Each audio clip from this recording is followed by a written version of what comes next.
मार से ज्यादा बोले लगे कौन मुंह तो करे कि राम अरे लहर धान जब खेतवा में रूप दम के जय हो धरती माई। एगो हमनी के समय रहे कि सवेरे 4 बजे उठ के धान पीटे लगी सन। ए बरा के लोग के जांगर बा आधा धान तो दौनी में उधिया जाता। ए सुनो तारू हो का जी का कहतनी बोली तनी घरवा में देखबू सुतरी उतरी होके तो लेके आवत तनी बांध के घर में रख दिया चूहा खाता रह सनु तरह नहीं खेलू को सारा लोग पैक्स में जमा करता है और घर में रखे मूस मुसरी सब खा जी सनु जी।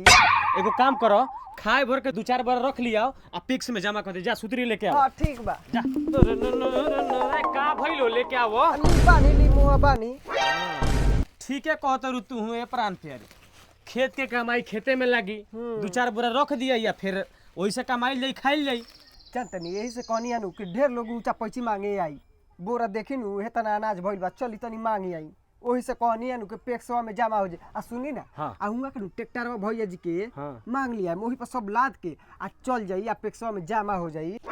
बाप रे बाप बुझाता कि गांव ऊपर तोहरे एगो धान भइल बा और केहू के धाने नहीं खे भइल तोहरे से लोग मांगे आवता चल बोरा लगावता है आहा बड़ा बतियावा तनी तब काहे और बहन 2 महीना 3 महीना पावेला लो खलियाते आ लाद के लेके जाला लो 2 बोरा 3 बोरा।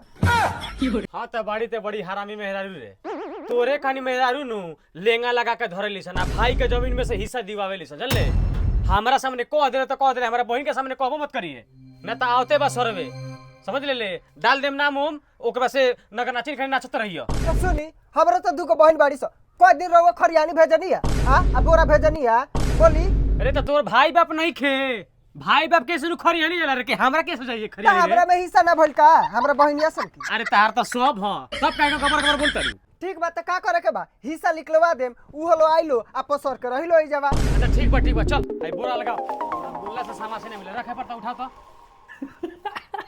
उठावा खाली खइबुआ हिस्सा चाहिए तारा चला सरे रहे मामा के घर में हो का हो तो लौकत रहो दे सामने बालो हां रे रे मुत पियले पियले का पतारी रे गिर जइबे मामा के घर हो का हां हमरे खातिर फोन आई रहे का रे तो हमा के नु दिए 500 रुपया हम नो ते दिए रे तो चलो सन हो जा आइलो तो मामा में भी दिलो ना पैसा आ सुना सरे छुछुना रे जेंगा वो जा बदमाशी करेला सन ना ये जा मत करियो सन बदमाशी बाप रे बाबा 2 साल में सब बदल गइल बाबू देखा सरे रे हाउ तोरा बड़का मामा के घर हां आओ तोरा मामा के खेत हां ई मामा के खेत मामा के खेत हां रे मामे के खेत में चलते रे चटनी खाई दे हां मम्मी का रे एक बोरा आलू ले लिए दाल भात सोने खाई जाई हां चल बुझा त छ मामा अरे भगिना दीदी प्रणाम आओ चला अरे बापू लागत आज से हमर तबीयत खराब हो जाई गोल लागे नहीं है दीदी जी हो गई शुरू गेल तोर नखड़ा जा दो बबुआ जा दो प्रणाम बहिना हां जुग जुग जिया जो अति नाश्ता लेके तो जो कुर्सी उर्सी लेके बैठे खाते जो आ बहिना त्या आ बहिना अरे चौकी पे आओ तो आ भगिना मामा मम्मी खुश रहिए भगिना बड़ा रो छिनार भइल जातनी तो बहिना का बाबू और सब समाचार कहू पाहुन के का हाल बा आ समाचार सब ठीक बा ये बाबू कहबे कहनी है कि दौरी मिसनी सब हो गइल हां आ पहुने कब का पूछले बड़ा अब उनकरा हो गहूं के समास नहीं के काहे रे आ ये राम कंपनी चालू हो गइल वहां के कंपनी हां कौन कंपनी आ ये राम ईटा पाथे वाला चिमनिया चालू हो गइल वो के 2 बजे उठ जानी तो गिलो माटी क के आपात होत के आवे नी 12-2 बजे अच्छा हम कहीं कि बाप रे बाप चल गेल नानू झांझा कमाए ना जब वो मेरा नागो नी टीवी में कहां जाए अच्छा चले मामी कुछ बनैलन खाए खाई जाई ए भड़वेले देखम ना कोई टीवी में मत करम लो ठीक से रहेले न बाबू का ठीक से रहेले ओइमा भुन आते रहेले उ ओसन आदमी के आदत हो चाहे ते हम मेर में लाके रखल जाला हां का कोई दे करबा तो 2-4 को लइका बैठा हो गइल हां तब दूसर थोड़े होई ओई खती हां सुनी त लागे बुलबुल हां ए बाबू का कहत रे नौका धान के चाउर कुटोइले बड़ो हाँ बहिना काले 2 क्विंटल कुटाइल हटे। अब तो हम 2-4 दिन साग आ नौका चाउर के भात मार खाएम आ तब हम जाएम। आ रहो कौन दिक्कत भाई जा, कौन दिक्कत नहीं के ना रहो। ये दादा कितना दिन वहू जा तो जर जंजाल बाबे। अच्छा ठीक बा 2-4 दिन रहो, ओकरा बाद से जई है ठीक बा। हाँ अलिया भैया घर सब पर के साग भात खाए, चली तनी भैया घर साग भात खा ली।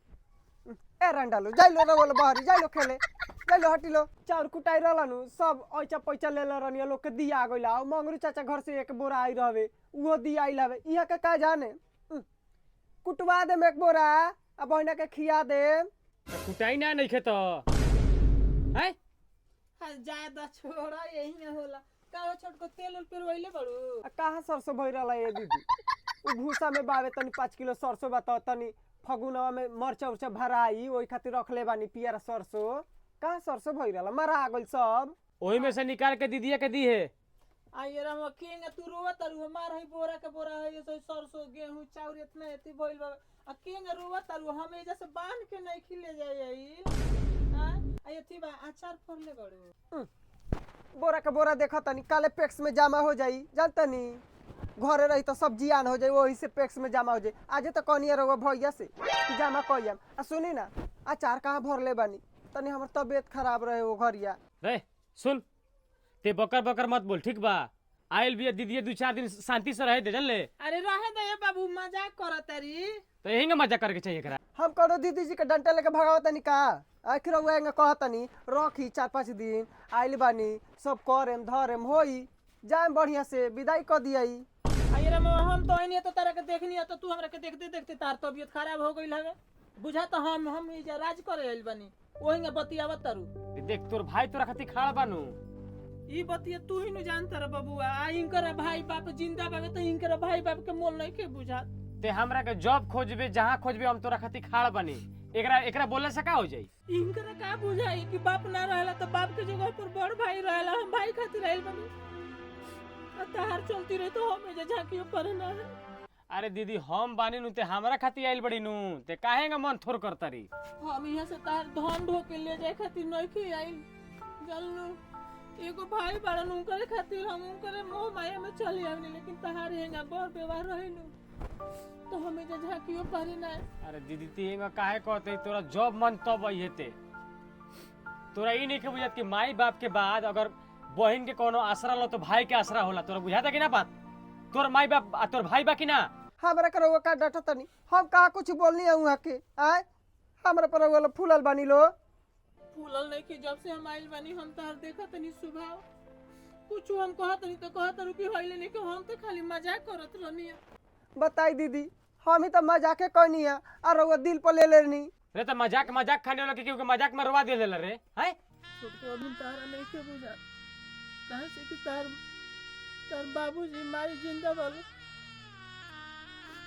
हमर माई बाबूजी मर गइल बालो। एगो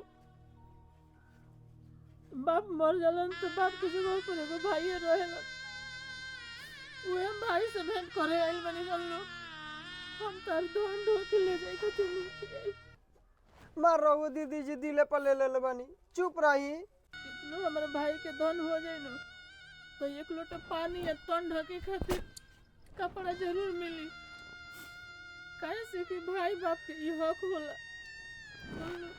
तू का जन्म भाई या बाप के मोल अभी तार भाई बाप जिंदा बालो अगर बाप मर गइल बालो तो बाप के जगह पर एगो बड़ भाई वाला इनकरे मोह माया से हम आ जानी हम तार धन दौलत ढो के ले जाए खातिर नहीं के दीदी का बाबू ते काहे गने रोवे लगली? हम बानी ना तोरा खातिर ते काहे घबराइल बड़ी हैं? ना बाबू मार से ज्यादा लो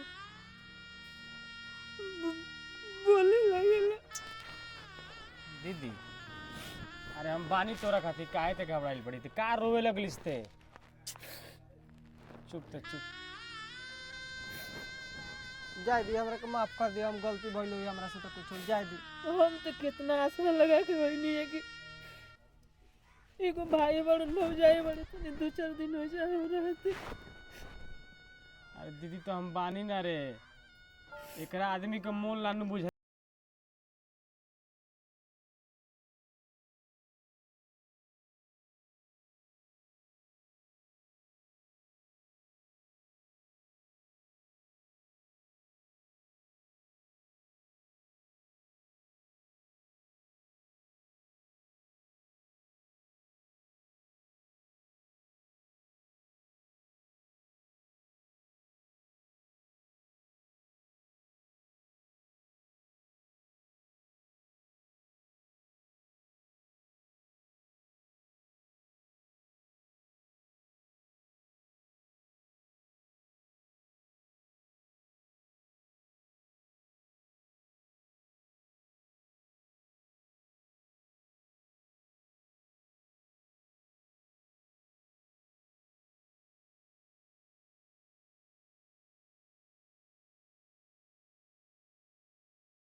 रोवा काहे ना खीरो को कौन मुंह से करे रोकी हम कौन मुंह से करे रोकी हम महिला के बाद बकर बकर शुरू कर देती है। अरे हरामजादी ते का जन्म भाई बहन के प्यार रे, तोरा तो भाई बाप से केहू से मतलब नहीं खे। उइजा तोरा खाती ना आवेले, उइजा हमारा खाती आवेले। जाय दी हमरा से तो बहुत बड़ के गलती हो गइल बा, माफ कर दी हमरा के। रोवा जान 2 दिन में 4 दिन में आ दीदी जी के फिर से बोला के लेके आए। हरामजादी।